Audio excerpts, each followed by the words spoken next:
பத்திரிகையாளர்கள் கேட்டார்கள், எப்ப நீங்க முதலமைச்சராக போறீங்க?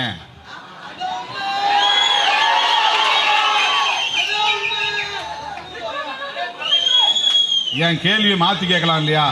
எப்ப நீங்க பிரதமராக போறீங்க அப்படின்னு கேட்டாங்க. ரெண்டும் ஒண்ணுதான்.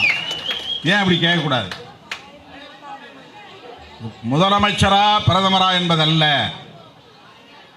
அடிமைகளாக உழலுகிற மக்களை ஆளும் சக்தி உள்ளவர்களாக வலுப்பெறச் செய்ய வேண்டும். அதிகார வலிமை உள்ளவர்களாக வலுப்பெறச் செய்ய வேண்டும்.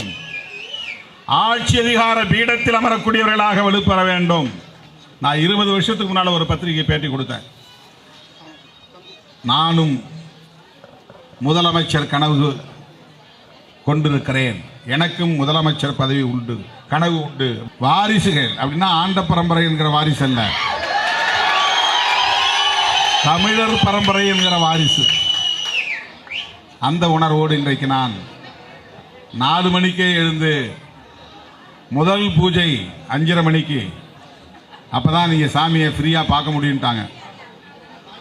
முதல் முறையாக அவரை மிக அருகிலே அமர்ந்து நான் அவரை பார்க்க, அவர் என்னை பார்க்க, நேருக்கு நேராக அமர்ந்து அவரை தரிசிக்கிற வாய்ப்பை பெற்றேன். அதனால் இங்கே 9 மணிக்கு என்னால் வர முடியல. அவருக்கு பிச்சமத்துக்கு ரொம்ப சந்தோஷம்தான். 9 மணிக்கே வரக்கூடாது, ஒரு 11 மணிக்கு தான் வரணும்னு எதிர்பார்த்தார். 11 மணிக்கு வந்தால் தான் சொந்தக்காரங்க எல்லாரும் வந்து சேருவாங்க.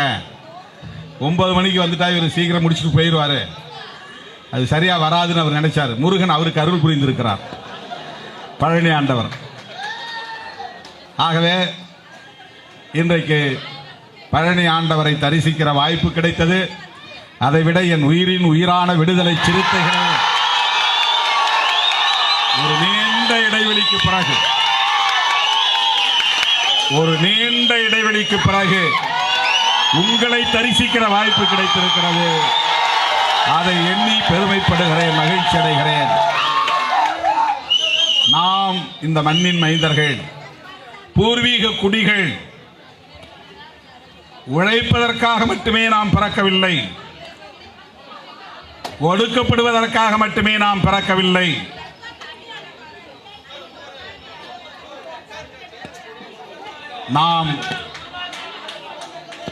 நாம் இந்த அரசியல் களத்திலே அடியெடுத்து வைத்த போதே வைத்த முழக்கம் எளிய மக்களை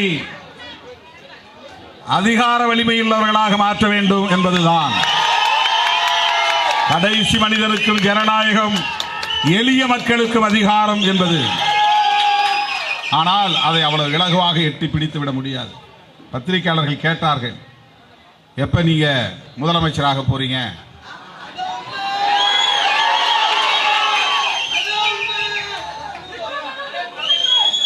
என் கேள்வியை மாத்தி கேட்கலாம் இல்லையா? எப்ப நீங்க பிரதமராக போறீங்க அப்படின்னு கேட்டாங்க. ரெண்டும் ஒண்ணுதான். ஏன் அப்படி கேட்கக்கூடாது? முதலமைச்சரா பிரதமரா என்பதல்ல, அடிமைகளாக உழலுகிற மக்களை ஆளும் சக்தி உள்ளவர்களாக வலுப்பெறச் செய்ய வேண்டும்.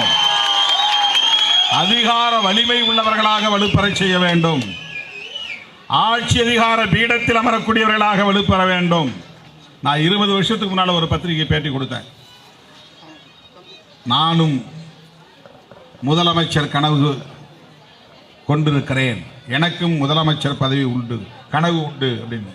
அப்படின்னா நானே முதலமைச்சர் நாற்காலில் போய் உட்காரன்னு அர்த்தம் இல்லை. எளிய மக்களும் அதிகாரத்திற்கு வர வேண்டும் என்று பொருள். எனக்கும் முதலமைச்சர் கனவு உண்டு அப்படின்னு ஒரு டைட்டிலே போட்டாங்க அப்போ. ஆகவே இன்றைக்கு நாம் முதல் புள்ளியை வைத்திருக்கிறோம். இன்னும் கோலம் போடுறதுக்கு நிறைய புள்ளிகள் தேவை.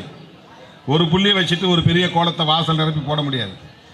வாசல் அடைச்சு ஒரு பெரிய கோலம் போடணும்னா நூற்றுக்கணக்கான புள்ளி வச்சாதான் கோலம் போட முடியும். ஒரு புள்ளியை வச்சுட்டு பெரிய கோலத்தை போட முடியாது. அதை போல அடியெடுத்து வைத்தவுடனே ஆட்சியை கைப்பற்றி விட முடியாது. கட்சி தொடங்காமலே பல பேர் ஆட்சிக்கு வர ஆசைப்படுகிறார்கள். அது வேறு. நாம் அங்குலம் அங்குலமாக வளர்ந்து வருகிறோம். தவிர்க்க முடியாத அரசியல் சக்தியாக வலுப்பெற்று வருகிறோம். தமிழகத்தின்